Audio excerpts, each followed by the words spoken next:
Variety വേണം എന്ന് പറഞ്ഞു. അപ്പോൾ ഇന്ന് ഒരു വെറൈറ്റി പിടിച്ചാലെന്ന് തീരുമാനിച്ചു. അങ്ങനെ ഇന്ന് നമ്മളൊരു വെറൈറ്റി ആയിട്ട് ഒരു ഇഡ്ഡലിയാണ് തയ്യാറാക്കിയിരിക്കുന്നത്. കടല കൂട്ടാതെ ഇന്ന് നമ്മൾ ചെയ്തിരിക്കുന്നത് സൂപ്പർ ഐറ്റമാണ്. അത് കറികളൊന്നും വേണ്ട, അടിപൊളിയായിട്ട് കഴിക്കാൻ കുട്ടികൾക്ക് ഒരുപാട് ഇഷ്ടമാവും. ഇതിനകത്ത് അപ്പോൾ കൂടാതെ പുതിയ വീട്ടിലേക്ക് എല്ലാവർക്കും സ്വാഗതം. ഇന്നത്തെ നമ്മുടെ വീഡിയോ എന്ന് പറഞ്ഞാൽ ഒരു ബ്രേക്ക്ഫാസ്റ്റ് റെസിപ്പിയാണ് തയ്യാറാക്കുന്നത്.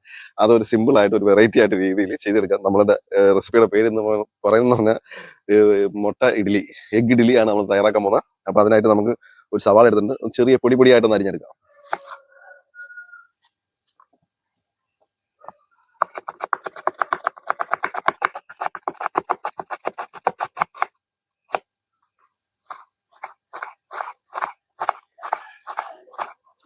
ഇനി നമുക്ക് കിഴങ്ങ് ചെറുതായിട്ടൊന്ന് പൊടിയായിട്ട് അരിഞ്ഞെടുക്കും. ചെറുതായിട്ട്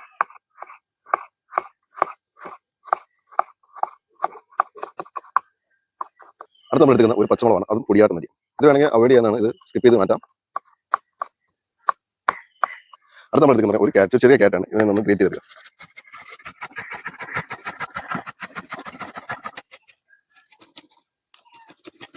അത് നമ്മളൊരു പാൻ അടുപ്പിൽ വെച്ച് കൊടുത്തിട്ടുണ്ട്. അത് കുറച്ച് എണ്ണ വെച്ച് കൊടുക്കുക, കുറച്ച് എണ്ണ മാത്രം മതി. അപ്പോൾ എണ്ണ ചൂടായിട്ട് ഒന്ന് നേരത്തെ മരിഞ്ഞ് വെച്ചാൽ സവാള ഇട്ട് കൊടുക്കുക.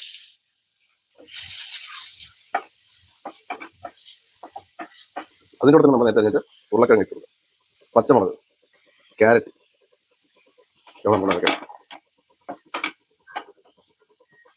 ഇനി കുറച്ച് ഉപ്പിട്ട് കൊടുക്കും, ഒരു 1/2 ടീസ്പൂൺ കുരുമുളക് പൊടി, എല്ലാം വന്നു. അത് നമുക്ക് ചെയ്യേണ്ടത് പറയാൻ മുട്ടയാണ്. ഞാൻ 5 മുട്ട എടുത്തിട്ടുണ്ട്. നമുക്ക് ഇതൊന്ന് പൊട്ടിച്ചൊഴിക്കാം.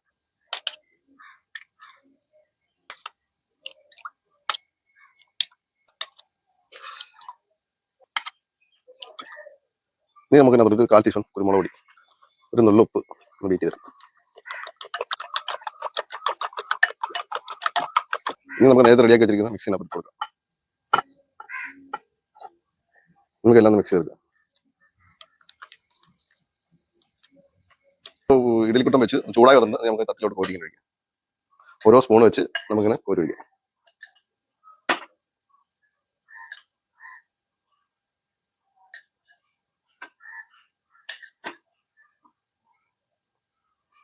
നമുക്ക് അടയ്ക്കാം. അപ്പോൾ ഏകദേശം ഒരു 5 മിനിറ്റ് ആയിട്ടുണ്ട്. നമുക്ക് തുറന്നു നോക്കാം. അടിപൊളിയായിട്ട് കിട്ടിയിട്ടുണ്ട്. അപ്പോൾ നമ്മൾ ഇഡലി തട്ടിനകത്തുനിന്ന് തണുത്ത് വരുമ്പോൾ മാത്രമേ നമുക്കത് എടുക്കാൻ പറ്റത്തുള്ളൂ, അല്ലെങ്കിൽ അത് ഉടഞ്ഞു പോകും. തണുത്തിട്ടുണ്ട്, നമുക്ക് എടുക്കാം. നമുക്ക് ഈ സ്പൂൺ വെച്ചിട്ട് ഒന്ന് കറക്കി എടുക്കാം. നമുക്ക് ഷേപ്പിന് കിട്ടണമെങ്കിൽ